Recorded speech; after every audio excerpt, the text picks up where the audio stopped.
come up with a title, and I thought I'll try and come up with something which maybe asks more questions than answers in many ways, and I might be confusing you more than anything through this, but that's sort of part of the idea as well. So pseudo-art, pseudo-research, and in many ways it's my fare in a sense, doing this stuff, and I'll try to talk you through, how I work and how I deal with art and research and being a performer and researcher. But this is the sort of, it's almost tricky to write it, being sort of coming up with research which isn't really good enough, which isn't really rigorous enough, or doing musical projects that are sort of feel like they're a university project. I didn't want to do that either. So that's always, as long as I've done this, I've always tried to avoid this. And I don't know if I've succeeded, but I've tried anyway. So just kind of I'll go through this. At the moment I'm working at the University of Stavanger, but before that I was in Leeds for a long time. And I'll give you some of the background to that, because that's where I did my PhD, and that's sort of many ways where I trained and worked as a musician for many years. I'll get on to this schism between research and art, which might not be a schism at all. And then a bit about writing, a bit about language, because I think it's an interesting topic to get into, one which we probably won't agree on. And then the sort of main component, I think, will be some examples. What I'll do is I'll just show you how I try to negotiate this, and I might give you some ideas of possible solutions. Or you might hate it and think, well, I'm definitely not doing that. So, and anyway, I'll hopefully make you think about these things. So just very briefly, I was part of the Leeds scene. I saw an ad in The Guardian in about 2000 advertising for performance, PhD in performance at the University of Leeds. And I thought it was I was just about to finish my MA, and I thought it was a great opportunity to stay in the practice room for another 3 years. That was my main motivation. So how to avoid getting a proper job and stay in academia. But I started this, and I got a good supervisor, Luke Windsor, and he started sort of giving me ideas of how learning about research, getting models for explaining improvisation, etc., because improvisation was the sort of theme, started feeding into how I developed as a musician. I'll get on to that. But the main problem was that there weren't any texts, in a sense. I couldn't really sort of go and see, there's a methodology of how to do artistic research. It wasn't really called that then, but what is now essentially artistic research.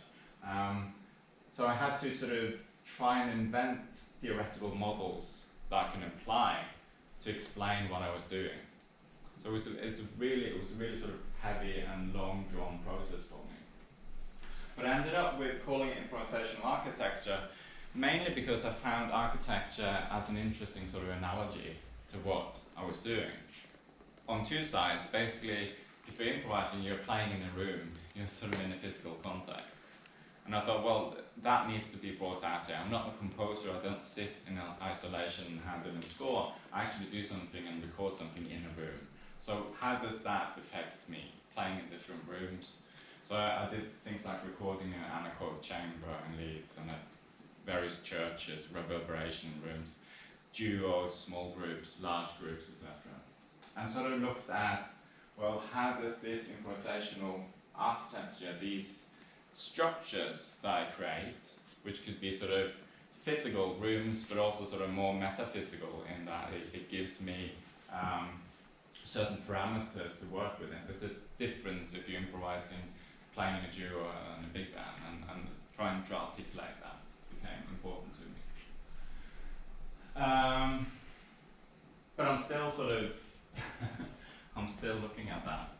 And also, I suppose I should mention, just I have at the end here, this sort of frustrated split that I saw, that once I started working with this, I mean, it's more developed now, and there are loads more, you guys are examples as well, there's loads more people doing it. But I noticed that just starting a PhD in performance, I straight away ended up in a sort of conflict between camps, in a sense. So sort of skepticism from some, especially performers, also sort of academia, that you can sort of do both, that they belong together somehow. And I'll try and articulate that slightly better.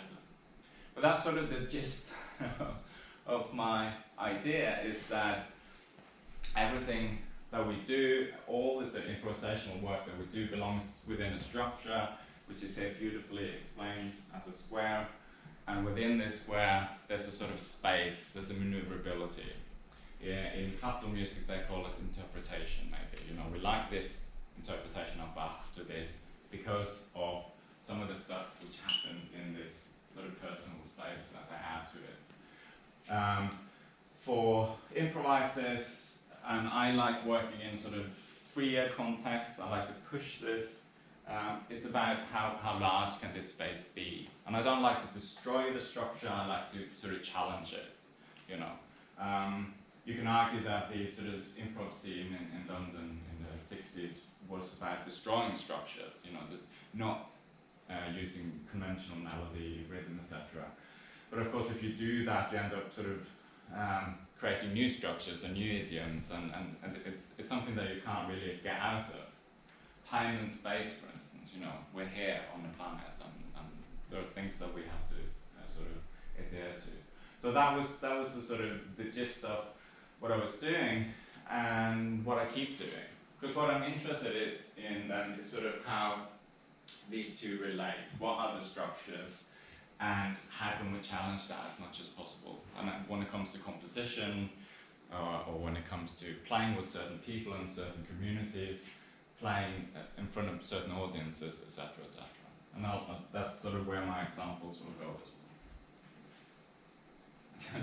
Just briefly have this as well, which is sort of part of it.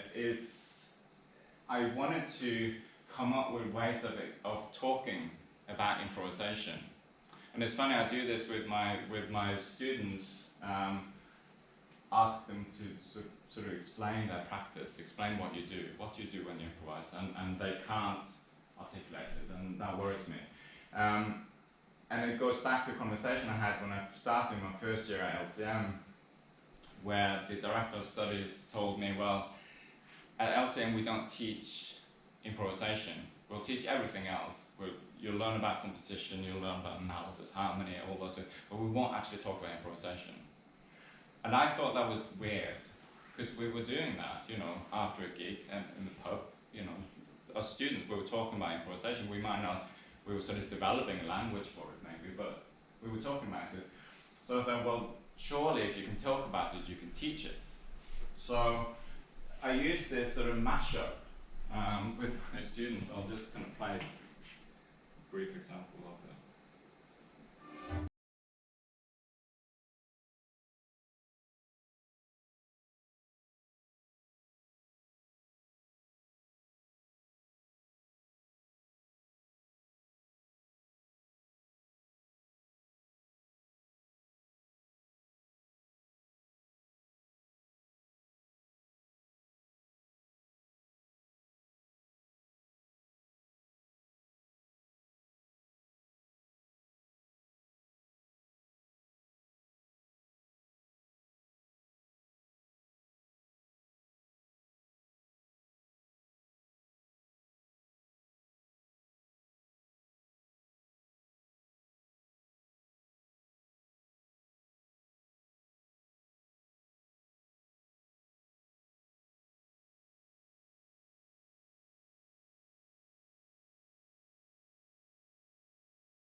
So the question I was sort of asking is, okay, so who's the sort of freest here? Who's improvising the most? Who's sort of, you know, and get them to talk about the sort of structures I was just talking about. And of course, most of them start off by maybe saying, oh, Albert Eiler's and, you know, but then you can easily flip it around because it's a completely sort of personal perspective here.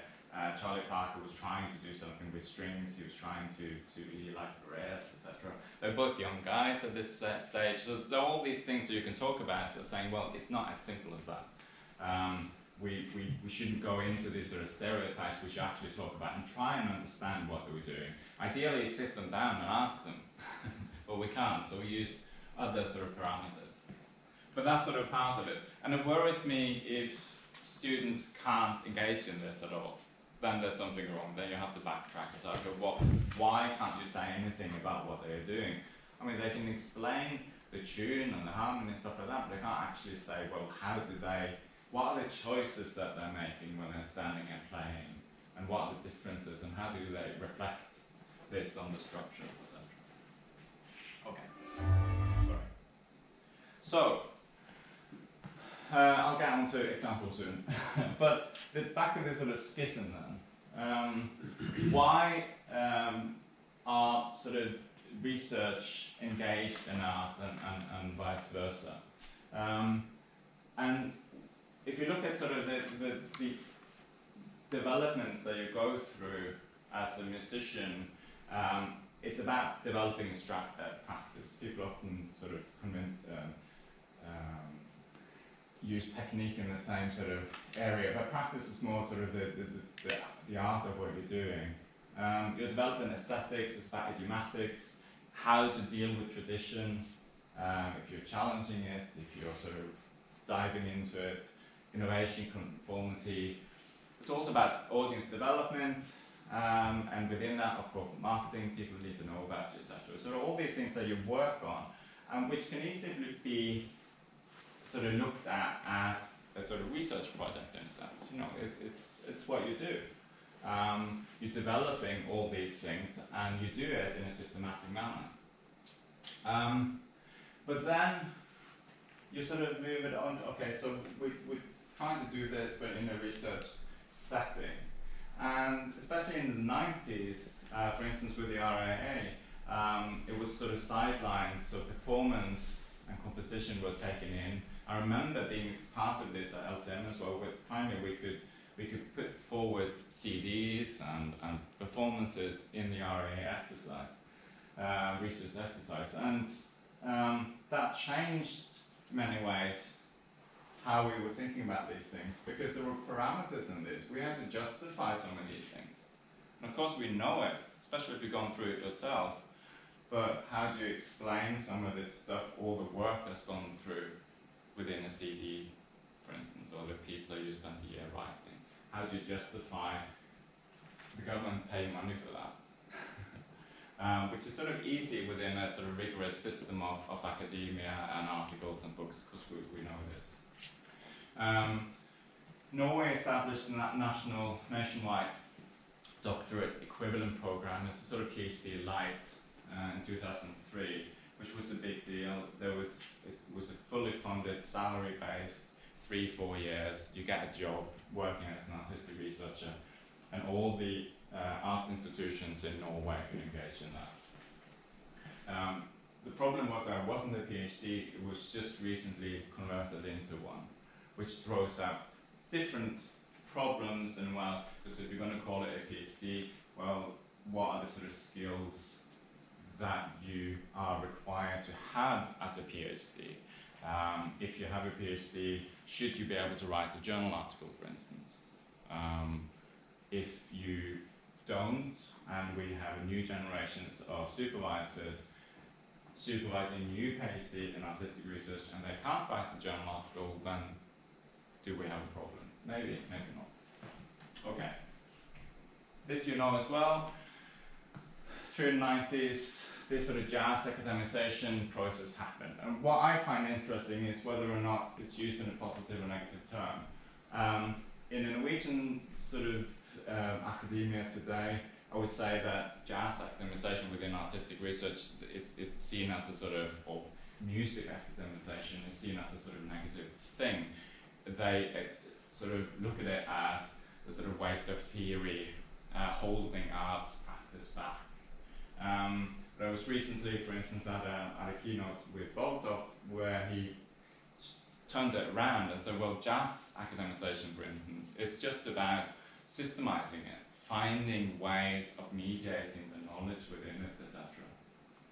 I mentioned jazz among discourses here because to me this was an important addition to me when I was studying, that suddenly it becomes sort of interdisciplinary in many ways. And it's a great example of that. And suddenly on our BA program, Tony Whiten was the history teacher, and on the masters as well, we were using these texts, and it created debate in a different way than we had before. We didn't have this interesting starting point for a debate of what we're doing. So it's an important issue. Also, with the third cycle programs, just want to mention it, between arts and research. So the PhD students, and they still are to me, the PhD students are the key to maneuvering this.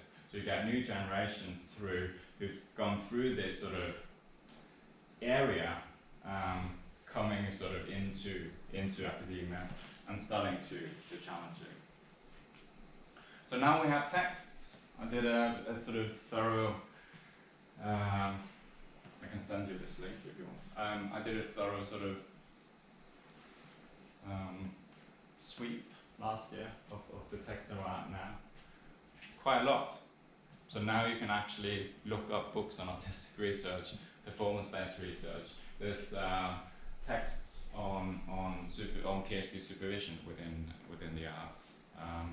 All sorts of interesting approaches to this.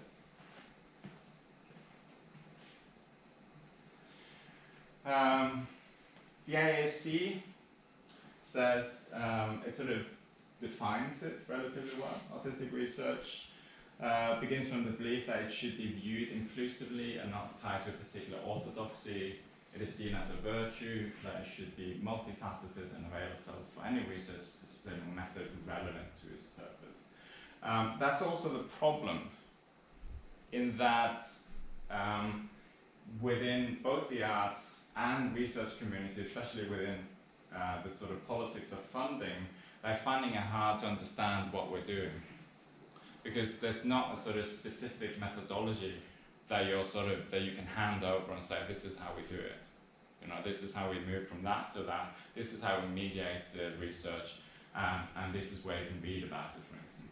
There are many different approaches to this, and part of the sort of vibrancy of artistic research is perhaps that we don't agree. The same as within the arts. So we've sort of capped that. But it makes us vulnerable as well, especially when it comes to the sort of policy of funding. Some issues here that I think are interesting within the artistic research sort of area, and how they defined it within the AAC, which is the conservatoire sort of association in Europe. It is usually conducted by the artist researcher through the collaboration of artists within the research team. So the idea is that the artist is the researcher. It promotes critical dialogue within the artistic field with other relevant fields of knowledge between the scholarly and professional domains. This is important, the critical dialogue. Supported by critical reflection. What critical reflection is another thing which is not defined. It articulates and reflects on methods and work processes. So what is that? What's the articulation? What's the language we're using? Well, we're not quite sure yet, or we haven't defined it. Maybe we should, maybe. It shares relevant professional knowledge with a wider artistic community, and that's a key as well. So within art practice, it's also about sort of handing over the knowledge somehow. We use the research catalogue in Norway as the norm. This is a sort of way of ensuring that all the work that goes into an artistic or performance-based PhD is secure somewhere. So that the government has actually gone in and are sort of validating this and making sure that it's not a website that will disappear in a few years. It's there, and it's there for sort of all eternity. And they hand in through the artistic research catalogue as well. So they have a profile, and if you hand in an artistic PhD in Norway, you use the system here, because that means that all the the work, all the multimedia stuff you might be doing is catalogued in a safe place. And for everyone to access as well, which is important, of course. There's a society for artistic research as well, etc. Okay, so I'll move on quickly to some examples soon. But this is interesting as well. It's sort of branching out. There's artistic practice, art-based research, practice as research, etc. All are there, just slightly different methodologies.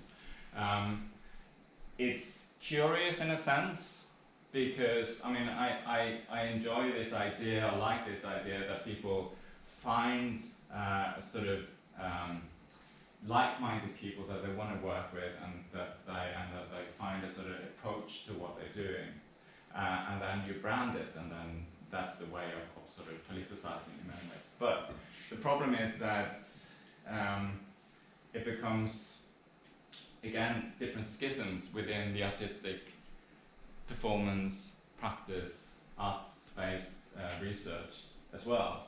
So I've come across artistic researchers saying that if you're doing a performance-based research, writing a thesis, well, you're not actually engaged in artistic research, etc. So you get this really strange misunderstandings, I would say, between the two. So I just wanted to point it out, that this is a trend that we're seeing increasingly. Every year I see new sort of brands of artistic research coming out, and it's not always helpful. Very quickly, which I find important as well, this idea of knowledge exchange, knowledge transfer, whatever you want to call it, the ability to place meaningful knowledge within practical context. It's research in the art, through the art, written reflection, which is often sort of connected to where the work is being submitted, and you probably have that here. But what that written reflection is not agreed upon. And in Norway, the Norwegian program so far is even sort of voluntary. You do reflection, but how you reflect is not sort of stated. It doesn't even have to be written. But most of them choose that, which is curious as well. So even if you, as an artistic researcher, get the choice of not writing anything, most people write, because language is a way sort of explaining what we do, I suppose.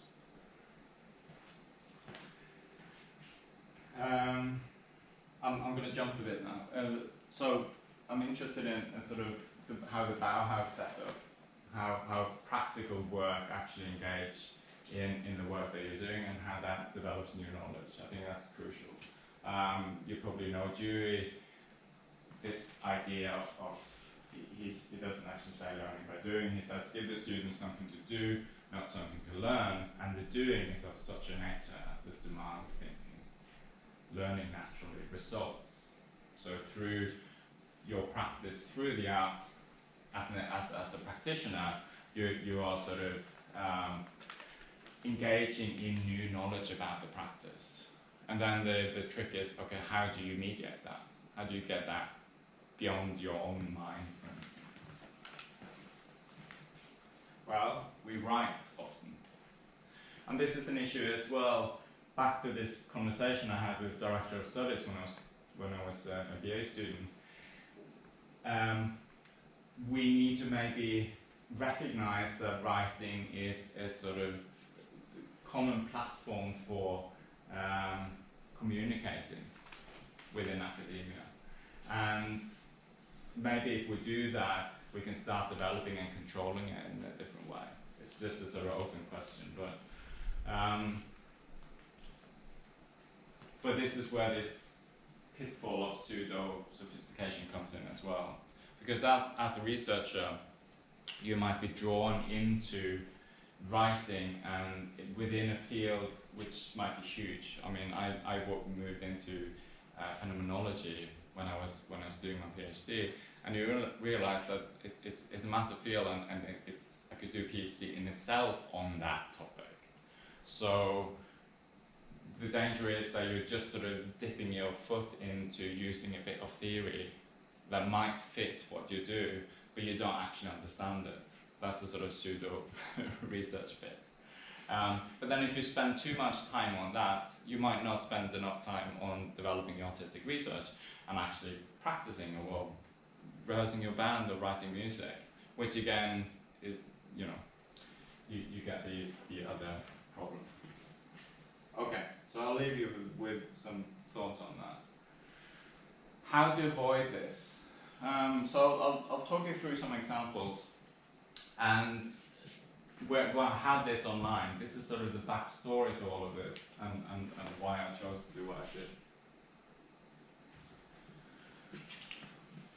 I said I was interested in spaces and places and how this affects us. So I've been doing a lot of work on the European and Japanese underground scene. Particularly this phenomenon called cultural factory. So traveling around, playing at former industrial spaces. And I found it sort of interesting to engage with the communities in these different places. And we played everything from a cow's shed in quite a few places in Slovakia. This is a black box made out of beer bottles in Slovakia as well. A4 Tausena in Stavanger in Norway. And we travelled around, recorded all the gigs that we did, but it started as a performance project. We ended up with a trio called the JPRB, and we sort of got gigs at these places. They liked what we were doing, and there was an audience for it. And also, this is just the network from, I don't know if you know Trans-Europalis, which is a sort of association for cultural factories in Europe. If you're looking for interesting spaces to visit or approach, look at their website. It's all over Europe.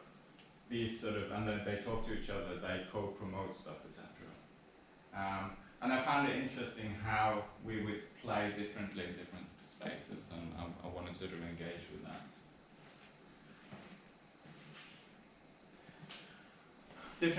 Another thing I've been doing for a long time was with the same group, actually, with Sola, Detla and Krishaki, is playing for kids. So we were thinking, and again, it was a gig, the Rikskonserten, which is the association of music promoting sort of what they call it now, the cultural tank they call it now. All the primary and secondary schools in Norway get a visit or 2 visits a year from a sort of performing group. So there's obviously a lot of productions they have to do. And we did this in 500 schools, this particular project called Noise Bucket. And what we thought was, actually what they asked us was, well, can you play contemporary music for kids? Is that possible? And we spent a few weeks developing an idea where we were still improvising, but doing it in a way that kids would relate to. And the Supersonics gig you saw at Cheltenham is sort of a spin-off of that. But then what I thought was interesting as we were doing this is that, well, there's a lot of data here. We're doing this 500 schools. What is the sort of knowledge that we're sort of gaining here? And I worked with a music pedagogy expert who was sort of looking into interviewing teachers and sort of observing as well. We did some workshops in addition to see if we can enhance the idea of improvisation within this. But also I started talking to the musicians, and for me that was the most interesting part. That we actually got much better as a band playing for adults as well. There was the specific sort of ideas that we got playing for 6-year-olds.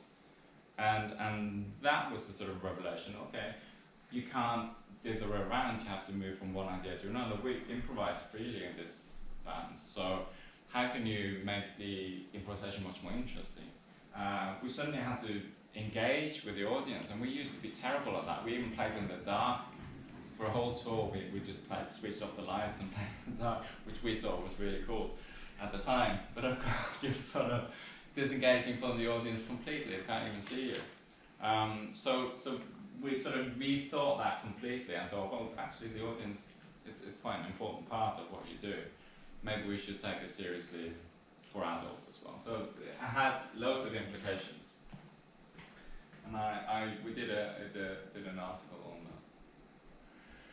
I also done quite a bit on collectives, and this is also part of the practice. While I was doing my PhD, I was involved in setting up Leeds Improvised Music Association, and we started doing gigs all over Leeds, and partly out of sort of frustration that the promoters in Leeds wouldn't put us on. And we thought, well, we're doing some interesting stuff here, why, you know, and they wouldn't, so we thought, okay, well, we'll start our own events, our own collective, and just do it ourselves. So there was quite a large group, it's about 20 people like Matt Bourne, David Kane, Chris Sharkey, Richard Omrod, and we ran this for a long time, and it sort of got quite a lot out of it. We got sort of recognition from people from London were coming up, BBC recorded us at festivals, etc., and suddenly we did get some recognition for what we're doing. And I did the same was part in setting up kitchen orchestra in Norway, in Stavanger, where I'm based now. And I did it, was lucky enough that Nick and Tony did a I don't know if you've seen this, collectives book on where I got to sort of put this in context and actually write about my experiences setting up these things and how it changed the sort of community. Just to play some music. Because what I thought was interesting with the collectives as well is that it was not a group of musicians all agreeing on everything. It was basically working together and finding ways of developing new music. We had a Lima orchestra, we had a kitchen orchestra playing together, but there's also tons of little things happening within that, and that really interests me, and sort of is the core of what I'm doing now as a musician as well. What's the context, what's the group, what's the sort of social belonging to what we're doing. Just some clips here. Some releases that were done within sort of a couple of years.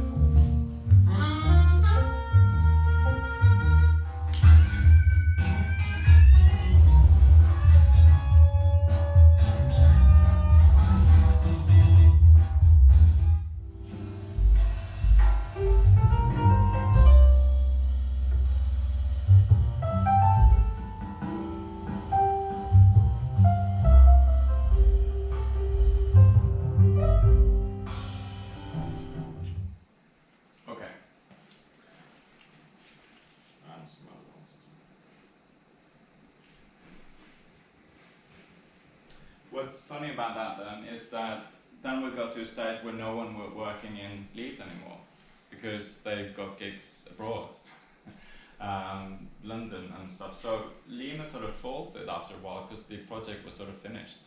I know the students now are sort of setting up new ways of working together, but it sort of shows that there was an idea and we sort of achieved it to a certain degree. It created work, which is what we want. Okay, so I'll spend a bit more time on the next couple of projects.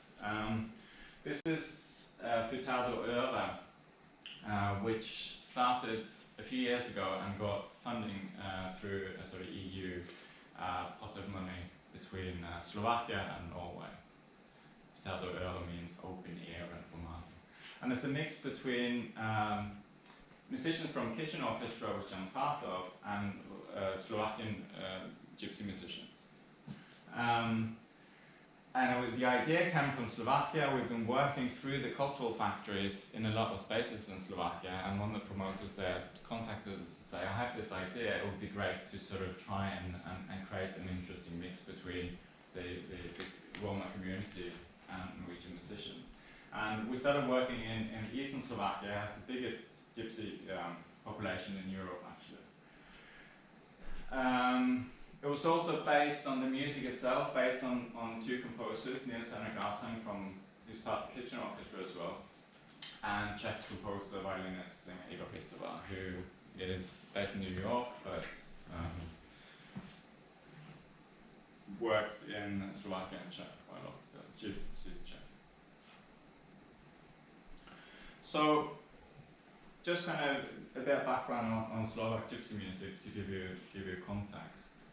It's sort of not that fast Bulgarian stuff where you go through loads of bar meters. It's a song-based, quite a lyrical style.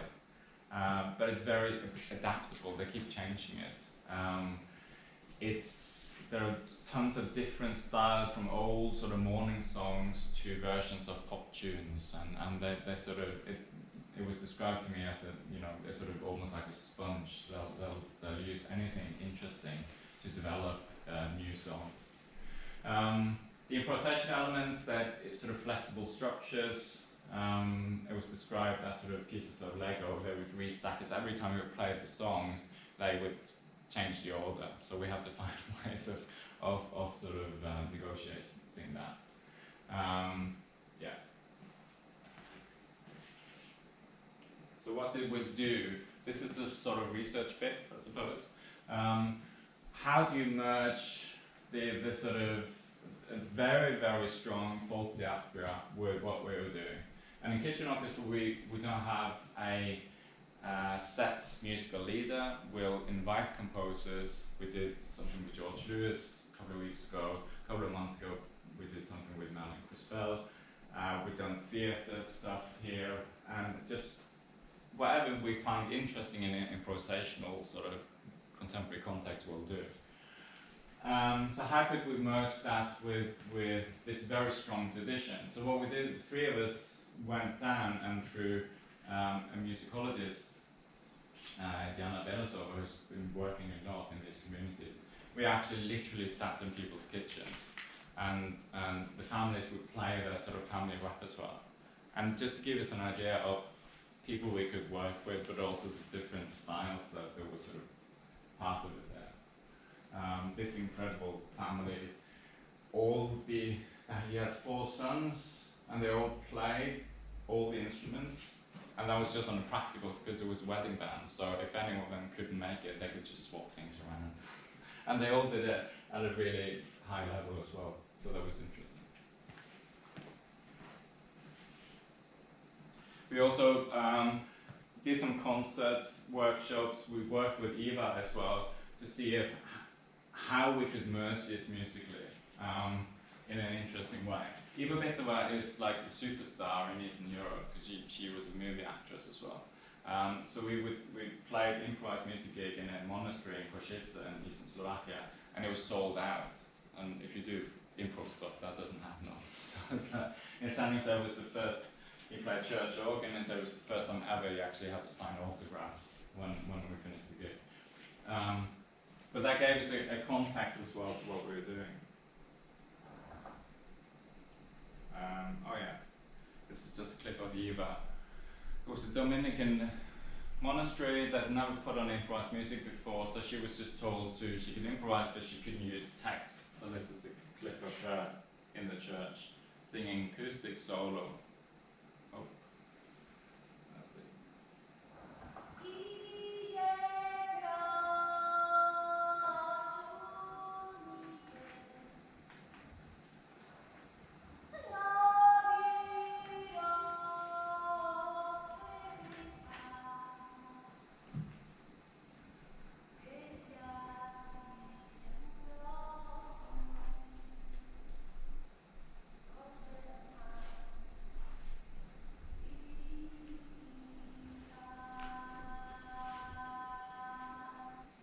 We played some Norwegian folk music as well, and then we did a set together where we tried to sort of inform all these people, merge our different approaches.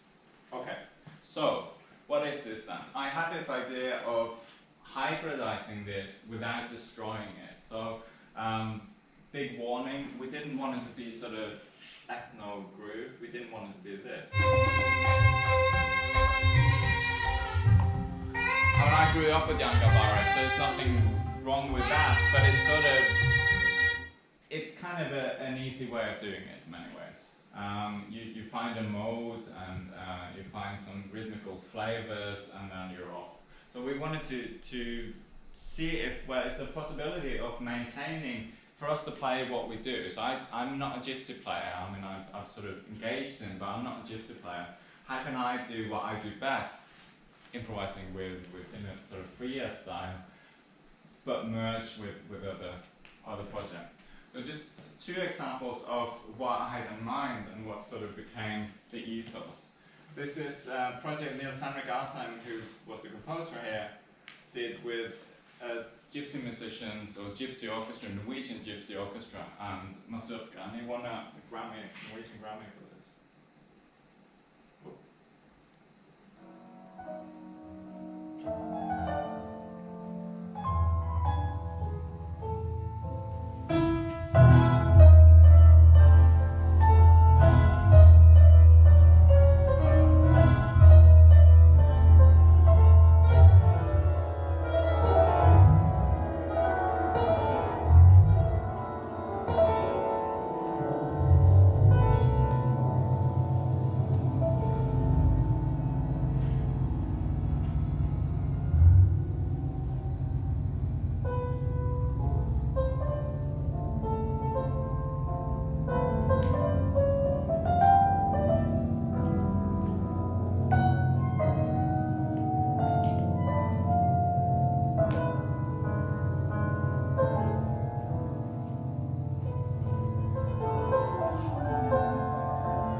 Something similar also with Niels Henrik, where we merged a kitchen orchestra with a Baroque orchestra in Stavanger, where we did some of the same. So we kept the sort of flavors, the performance practices of each of the musicians.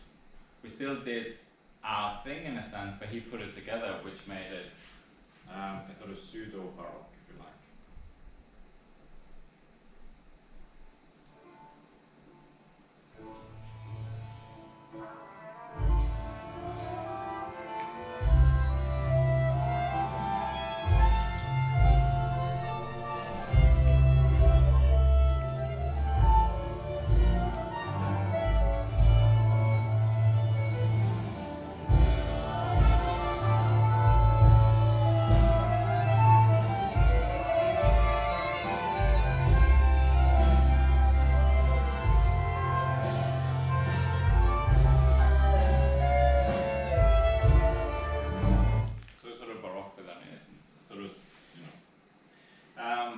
What we wanted to avoid, this idea of the romantic gypsy, and we sort of wanted to leave that and get into more sort of reality. And this is reality. This is one of the ghettos in Košice. And suddenly the whole project shifted and became quite political, because we realized that this wasn't just, in a sense, exotic for us to go down to Košice and work with gypsy musicians. It was equally exotic for the Slovakian population to see gypsy musicians on stage, not playing in the street. This is the sort of worst slum I've ever seen in my life, and it's middle of a big European city. It was 10 below. This is in February. There's no running water. There's no electricity. It was made for 2,000 people, and there's 5,500 people.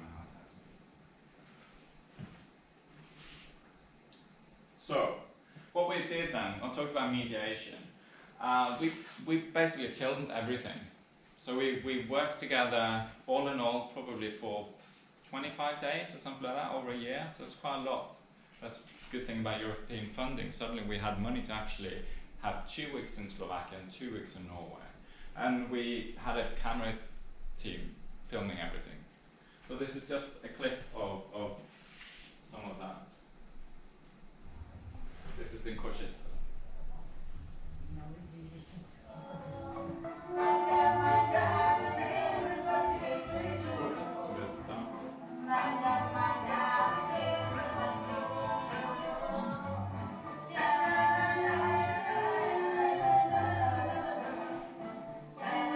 So we spent, and you can hear me trying sort of desperately to understand what they were doing. We spent the first 4 or 5 days just listening to them, for them to play and for us to engage.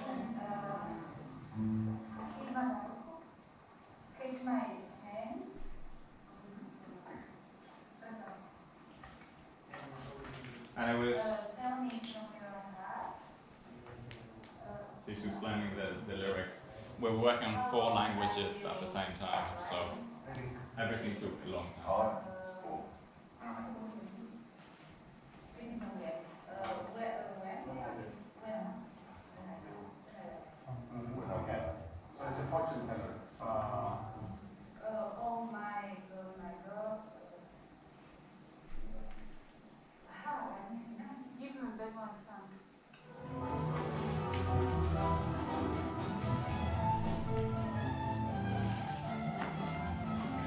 but it's quite dark. I don't know why. But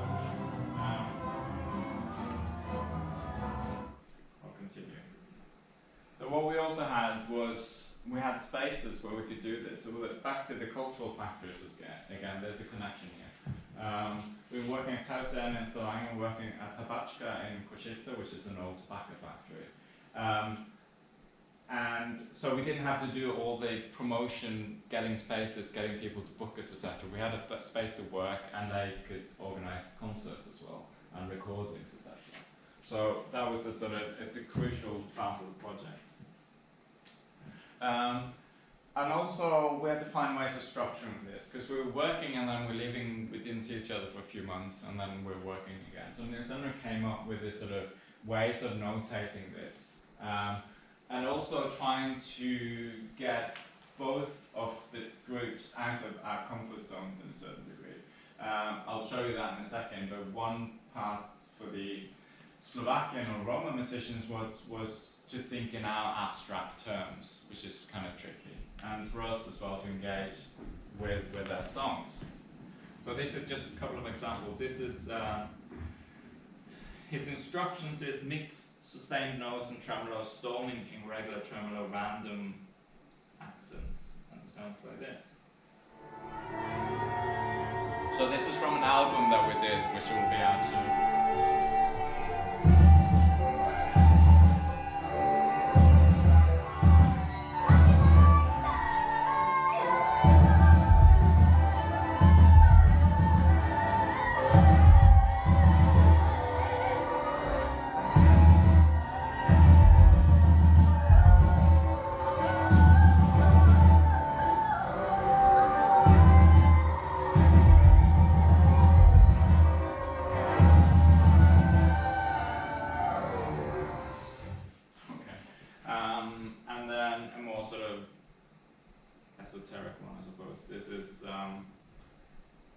Sound of door and in the wind, and it becomes a sort of like a cardio kind of thing, that it's not the instructions, it's the debate that we have and discussion that we have around what is in between sound of door and the wind.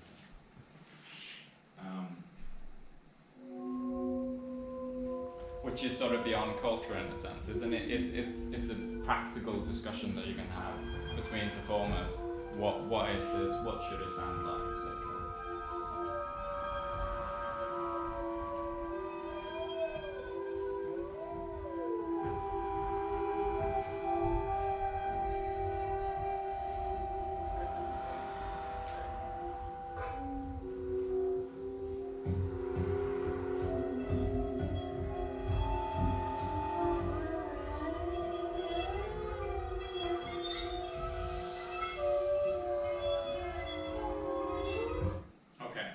Just briefly, I'll show you a clip here again of how we were working, moving between the two camps. So we're trying to introduce our way of working, and they are trying to teach us their songs, etc. So again, this is on an early stage.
To sort of make this into a band, which is hard when most of the gypsy musicians didn't speak English at all, So it was sort of between translations and trying to sort of communicate best we could. But like Stina and Marcela became like very close friends during the course of this. Okay, so I'll finish this off with, this is our sort of hold down end of the album.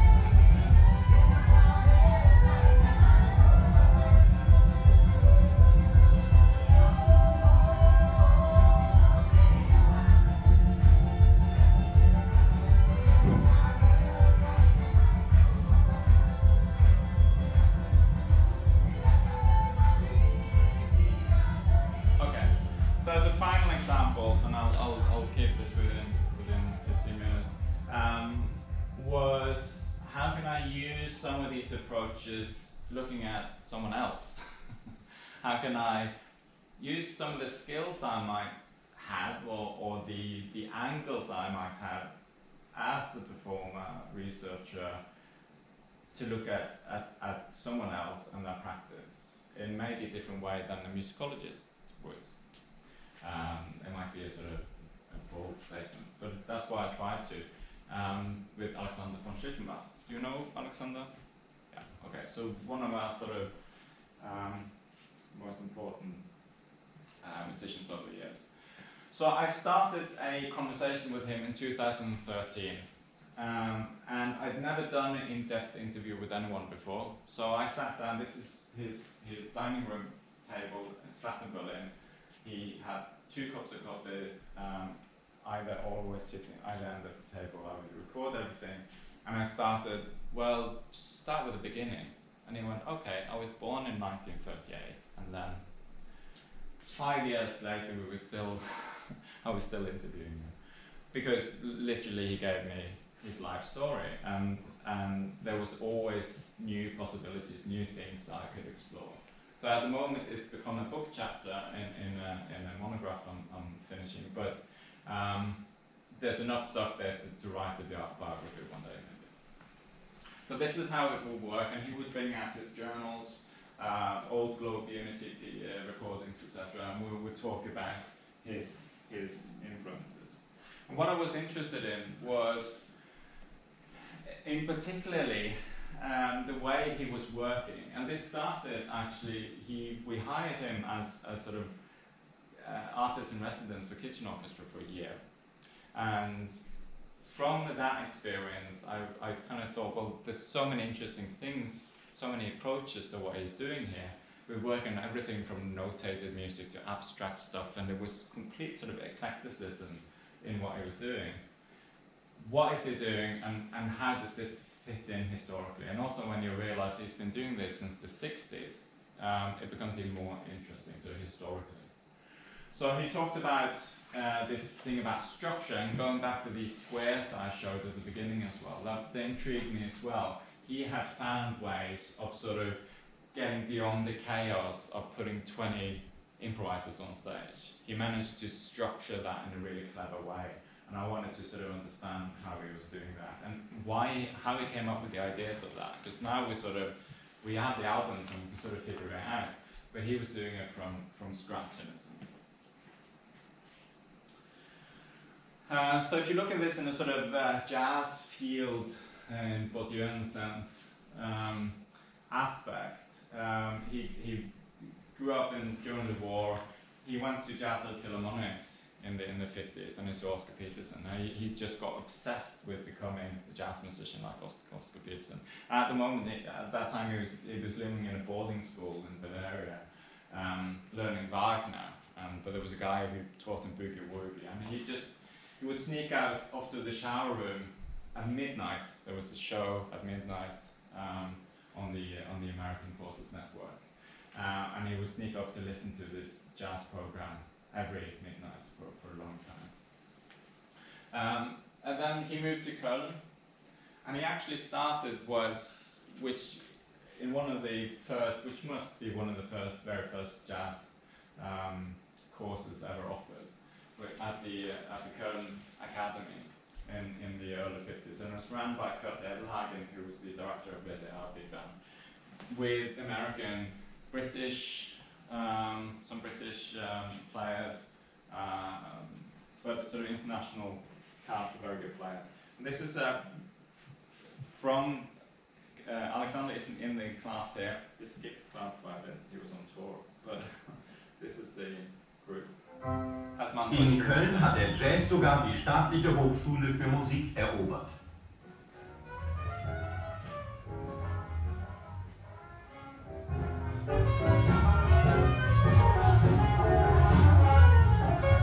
Für diesen Kursus, der vorläufig über 4 Semester geht, stehen Kurt Edelhagen und seine 7 internationalen Solisten als Lehrer zur Verfügung.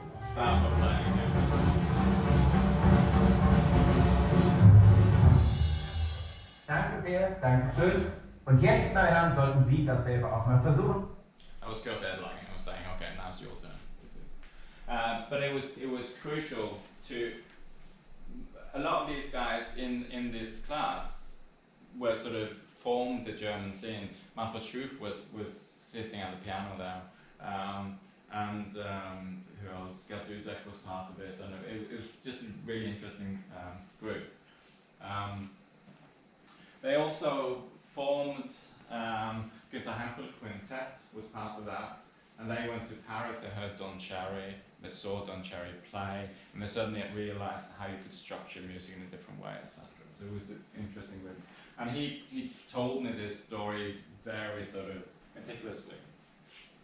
Sorry. Other things of the part of the sort of jazz field is that at the same time he was also studying contemporary classical music. And particularly one of the teachers was Bernd Alois Zimmermann. He got intrigued by, and there's the Stockhausens here, Kurt Weilers here, and they're sort of involved. But Zimmermann got intrigued by the jazz musicians in his class, and he thought that it would be great to use their performance skills in his pieces, which is what he started doing. One is, this is probably the most complicated opera ever written, called Die Soldaten. It was performed in '65. And Alexander was part of the premiere in Köln. This isn't it, but this sort of shows he used jazz performance in the opera. Let's see.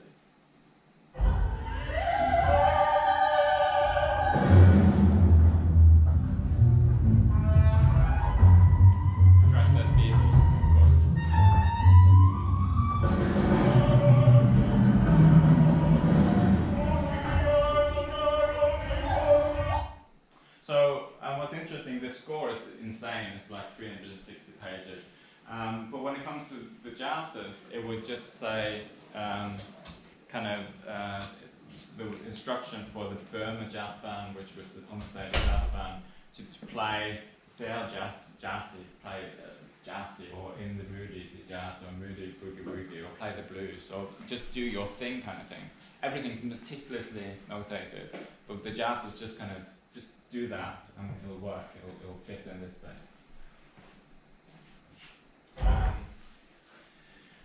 He did this here as well. Again, extremely eclectic composer. So he was writing, I forget now how many, I should know this, but I forget how many, but it's a sort of pastiche piece that Zimmermann did, where he's referring to Honegger, Hindemith, Mussorgsky himself, and also in the mood of the cool jazz. So this is what it sounds like. It's a crazy piece from 1966.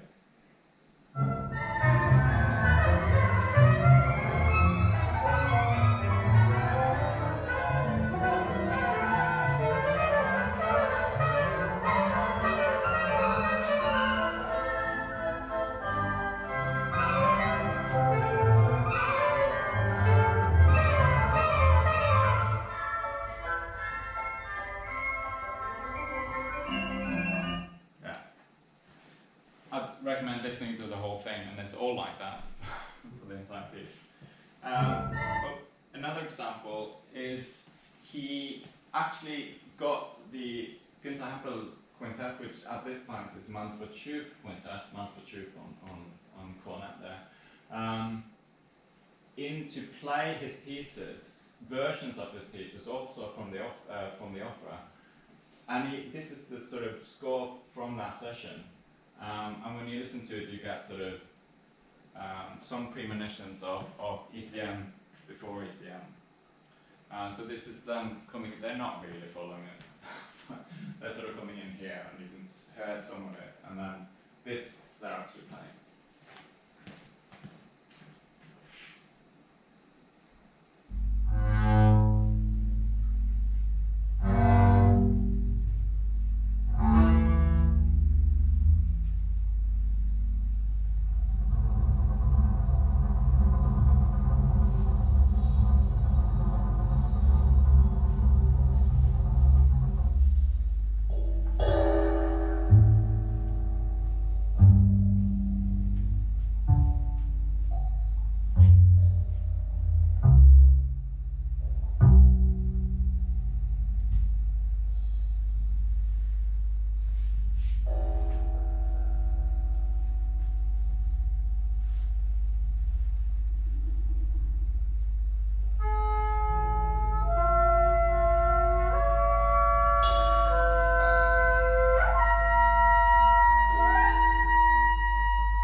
It's funny when Alexander is talking about this, he always refers back to Zimmermann and says, well, we were sort of in our early 20s and we were introduced to this.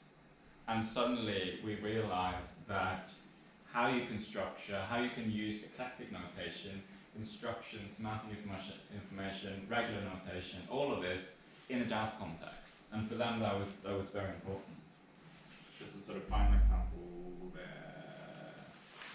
Yeah, so this is Zimmermann himself writing in the liner notes here, preoccupied with the question of how it was possible to provide the jazz musician with sufficient space for improvisation. He wanted them to do their thing. He didn't want to restrict them. And all of these musicians are now very much working from this idea. How can the structure be as flexible as possible? Final example. This is sort of, I don't know if you've done Schenkerian analysis, but it's sort of a short version of a very, very long piece where I try to show some of the interesting parts. So it starts with Hey Jude. Also, the same Manfred-Schuf quintet is the band here in a radio play with singers, actors, and classical musicians.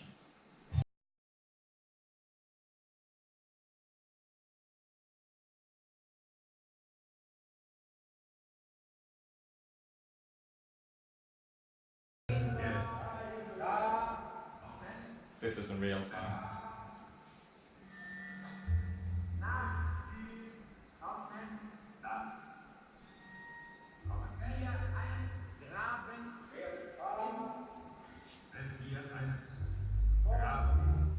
And they would say things like improvise according to graphics. There would be little doodlings, which Alexander sort of interpreted, something like this. Like swirls.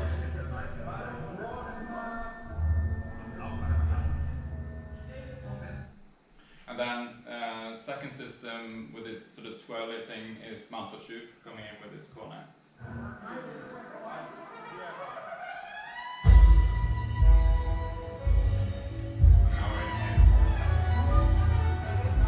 It says blues, tutti, and then various instructions of following the text.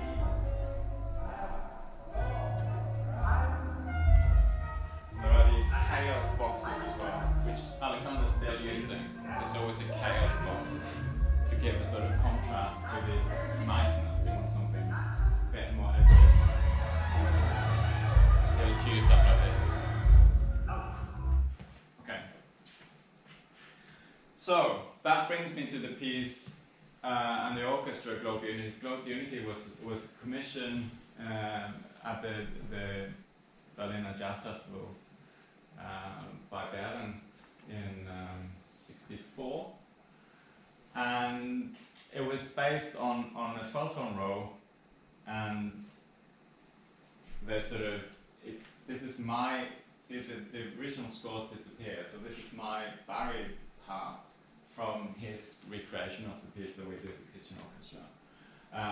But it would have looked something like this. With, again, it's sort of loads. It's my notes in here as well, because he gives very, very meticulous instructions all the time. So it would take maybe a day to talk through a piece.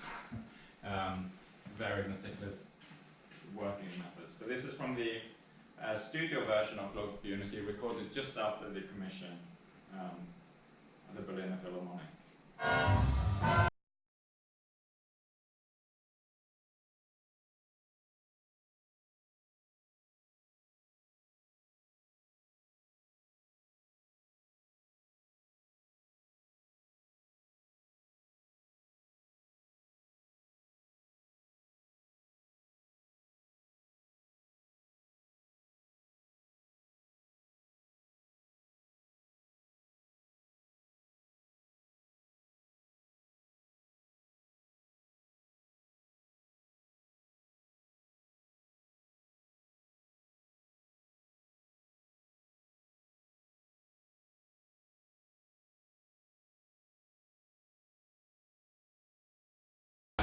What was it? There was the melody maker, Fritz, of course. He was writing that, and then this bearded guy walked on stage and stuffed his mouthpiece into his big bearded face, and he blew his head off. And if I could have, I would have blown his head off. So it was on that level. It's very entertaining, but I think it sort of made quite an impression on Alexander that, wow, this is really aggressive. It sort of generates very aggressive responses, and of course it was one of the first jazz gigs in this new glorious Berlin Philharmonic, and I think it's Niemeyer on percussion. He's wearing this flowery shirt instead of a suit, and they're all writing about that. How dare he wear a sort of Hawaiian shirt in a concert hall? So it's interesting. Okay, coming to a close.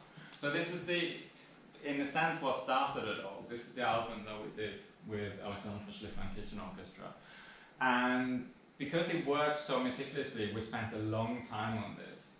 And he came up several times before we actually did a few gigs, and then recorded in a church outside Stavanger. And it sounds something like this.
This is from Berliner Gypsy-project in '70, so a few years after the first. It starts with Mount Virtual Fair on the corner.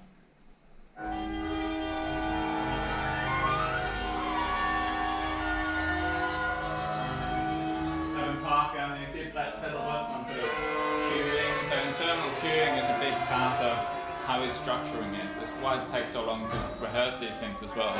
Because he doesn't actually conduct, he just hands out the responsibility at certain points of the piece.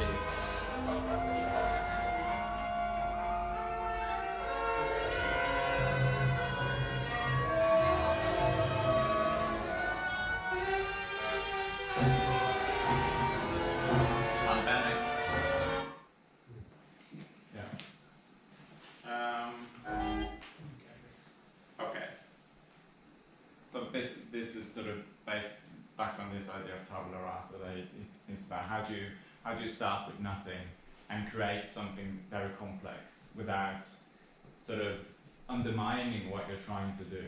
And they're still together. They're still working. You know, it's incredible. So in different sort of constellations, some of the original players still there. Peter Botsman's still part of it.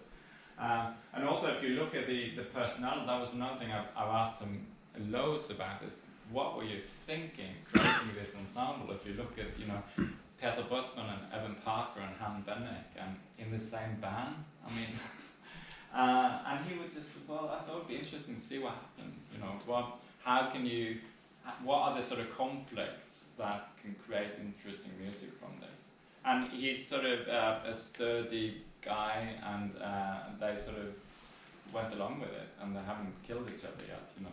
I'm sure there's been sort of incidents, and he was talking about various conflicts as well. He was trying to run with some of the other musicians, and there was fist fights and stuff like that. But more or less, he's been sort of the head of it for all these years.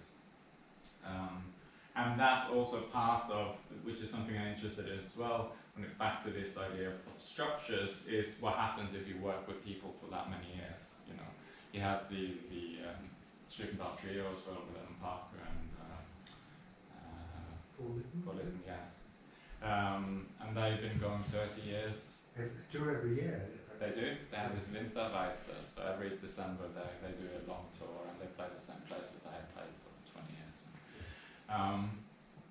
But he said, well, it's an interesting experiment to do that, because what happens, well, you get to know each other at a different level, and then that becomes part of the composition in a sense, you know. So he's sort of composing with people as much as anything. And that was the most striking thing for me, again, which made me want to interview him for 5 years, was how he would, like after the first rehearsal with kitchen orchestra, he sat up all night and rearranged all the pieces, because now he knew the musicians, and he just put all the people in the right places to get the best out of each one of them. So he had this incredible sort of intuitiveness in terms of how to work with musicians, work with people. So we went from it went from being a sort of, for him, just names and instruments, to actually being musicians he would engage with and use in his pieces. So that's sort of, I know it's a lot, but I managed within an hour and 50. That's sort of the context of how I've been working and what I sort of came here to share, I suppose. I'm not going to conclude with anything. I'm just going to leave you with, you know, some ideas of how I've enjoyed sort of working with this so far. And I've sort of, all of these projects are now sort of, that's why I spent the last 3 or 4 years writing this up. So I finally got to the conclusion that I should make this into some sort of written stuff that I can somehow pass on. There might be some interesting knowledge in there. And then I'm now sort of re-engaging with the Gypsy project has been released, and we're going to apply for new funding to see if we can put that into different sort of performative contexts. So we're looking at what if we played sort of some, because Eva is a big superstar, so we can actually play, you know, a main stage at a rock festival, and it'd be really interesting to see the response of that to that. And the other thing, I played the clip, but there was this idea of playing, for instance, putting Roma musicians in any sort of public context in Slovakia is unheard of. We played, when we were rehearsing, there was this group of high school kids that were in the building. The teachers asked, so can we bring them in just to hear you play? We only knew one piece, so okay, we can play that one piece. It was sort of 2 days into the project. They came in, and I thought, oh, okay, so maybe it's interesting for them to hear Norwegian musicians. And she said, yeah, that's okay, but actually the most interesting thing for them is to hear Roman musicians off the street we were in a black box in a context. And that blew my mind, because it's the biggest Slovakian or Roma population in Europe is in Košice, in that area. And for them, they live completely separate lives, never engage at all. And you could just see them completely sort of got engaged in this straight away, and actually one of them stood up and said, oh, this is incredible to actually see them in a proper musical context. So that became the political thing that I think we're going to try and continue and say, okay, well, what are the different, how can we challenge this even more? So that's it, I think. Thank you.